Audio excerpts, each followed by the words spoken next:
16世紀、ヨーロッパは激動の時代を迎えていた。宗教改革が進む中、カトリックとプロテスタントの対立は激化。国境を越えた争いは泥沼の様相を呈していた。ブリテン島、そこには2つの王国が存在していた。カトリックの影響が強いスコットランドとプロテスタントへ舵を切ったイングランド。2つの王国は宗教だけでなく、王位継承をめぐる思惑によっても対立を深めていた。1542年12月8日、スコットランドの王ジェームズ5世は娘を授かる。しかしその6日後、ジェームズ5世は病死。生まれて間もない赤ん坊はスコットランド女王となった。やがて5歳となった女王に縁談が持ち上がる。相手はフランスの王太子。イングランドに対抗すべく大国フランスを味方につけることが大きな目的だった。こうして彼女の波乱に満ちた人生は処刑という結末に向かい、ゆっくりと動き始めた。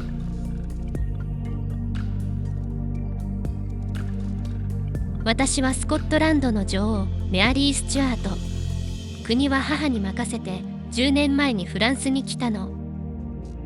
隣にいるのはいずれフランスの国王となるフランソワ。幼なじみで婚約者でもあるの。念のため言っておくけど、私はイングランドの女王であるメアリー一世とは別人。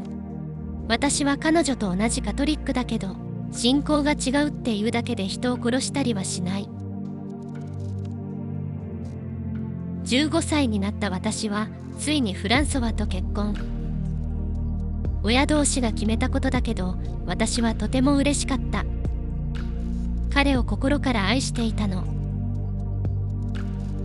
その頃イングランドではエリザベス一世が即位。そのことにフランス国王のアンリ二世は猛反対。お父様はカトリックだったから、プロテスタントのエリザベスにイングランドを支配されることが気に食わなかったの。私こそがイングランドの正当な女王だと主張していたわ。複雑な話なんだけど、私もイングランドの王位継承権を持っていたの。エリザベスは親戚ってことになるわね。会ったことないけど、どんな人なんだろう。翌年、アンリ2世は馬上槍試合の怪我が元で亡くなった。夫のフランソワは王位を継承。私はスコットランド女王でありながらフランス王妃になったの。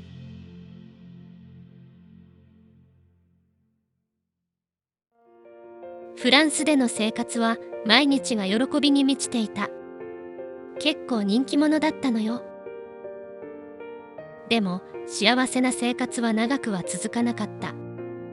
結婚してから間もなく夫が病気で亡くなったの。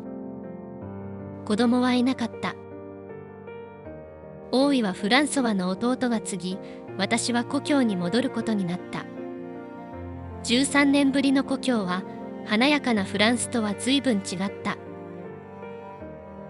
正直フランスでの生活が恋しかったわ。私は腹違いの兄マリ伯の手を借りながら統治を行った。スコットランドはもともとカトリックの国だったんだけど、その頃にはプロテスタントが急増していたの。信仰は自由なもの。私は異教徒を虐げることはしない。でもプロテスタント派の中にはカトリックの私が女王にふさわしくないと思う人も大勢いた。家臣たちは私に早く再婚するよう口うるさく言ってきたわ。王子を産ませるためよ。縁談はいくつもあったけど、私は気が乗らなかった。だって好きでもない人とは結婚できないもの。エリザベスからも縁談を持ちかけられたわ。和平のためとして彼女が最も寵愛する家臣ロバート・ダドリーを差し出してきたの。彼の父親は悪名高き策略家ジョン・ダドリー。悪いけど魂胆は見え見え。忠実な家臣を私のそばに置いて私の手綱を握ろうってわけね。そうはいかないわ。そんなある日、突然目の前に現れたその人は私の心を一瞬で奪った。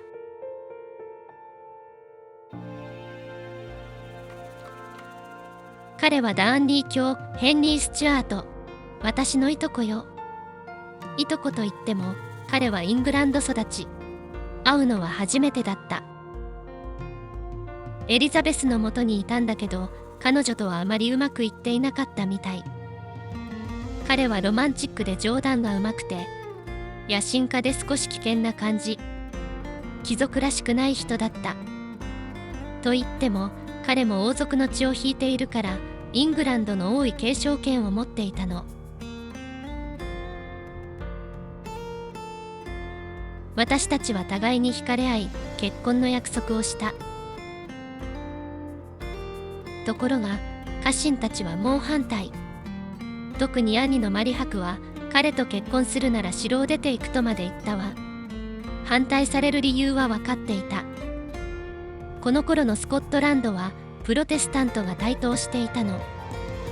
カトリックのダーンリー卿が女王の夫ともなれば、王室は大勢の信頼を失う。2つ目は、エリザベスがこの結婚に反対だということ。イングランドの王位継承権を持つ私たちが結婚すれば、その力は強力になる。それは反エリザベス派にとって好都合。内乱が起きてもおかしくない。私の家臣たちはエリザベスの機嫌を損ねたくなかったの。彼女、怒ると怖いから。そして3つ目。それは単純に彼のことが気に入らないってこと。確かにヘンリーは時に横柄な態度を見せることもあった。彼が王位を狙っていると指摘する者もいたわ。でも私は頑固なの。周りの意見には流されない。私は女王です。女王の夫は自分で選びます。そして兄は宮殿を去った。ヘンリーとの結婚から間もなく、私は妊娠。心のどこかでエリザベスに勝ったような気持ちになっていた。彼女は独身を貫いていたから子供がいなかったの。いつしか私は彼女をライバルとして見るようになっていた。きっと彼女も同じ。お腹の子は順調だった。でも穏やかな時間はすぐに終わりを告げた。お腹が大きくなるにつれてヘンリーの態度は変わっていった。いつも酔っ払っていて、ひどい時には暴力を振るわれることもあった。そしてある日、その一言によって彼への情は完全に消えた。俺に国王の実権をよこせ。家臣たちの言う通りだった。彼は野心の塊。私に近づいてきたのは権力を手に入れるためだった。私は夫と距離を置き、信用できるものだけをそばに置くようになった。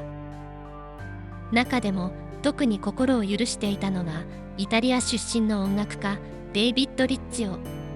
彼とは長い付き合いで私の数少ない友人だった。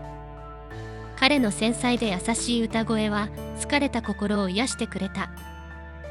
そしてそんな彼を待ち受けるおぞましい悲劇を誰も想像していなかった。彼らを除いて。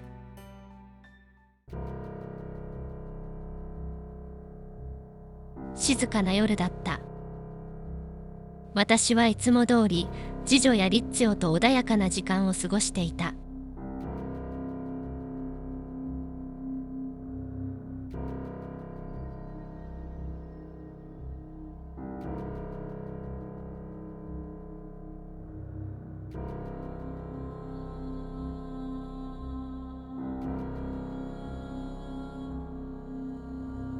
許可を得ず部屋に入るとは何事ですか？デイビッド・リッツィオ、女王をたぶらかし、政治を操ろうとする外国人め。王国の安全を守るために、貴様をここで処刑する。言いがかりよ。彼にそんな野心はないわ。ヘンリー、なぜそこにいるの？お願い、彼らを止めて。Oh, I wanna feel something. I just wanna breathe again. Dive into the deepest end. Oh, I wanna feel something. Let me get back in my body. Oh, I wanna open my hands. I know that healing is for me. I wanna breathe again. Oh, I wanna feel something. I just wanna breathe again. Dive into the deepest end. Oh, I wanna feel something, something good, something good, something good.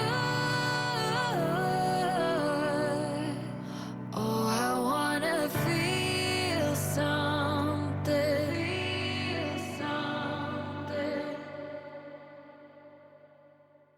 Oh, I wanna feel 最後までご覧いただきありがとうございました。よろしければチャンネル登録、高評価、コメントをお願いいたします。それではまた別の歴史でお会いしましょう。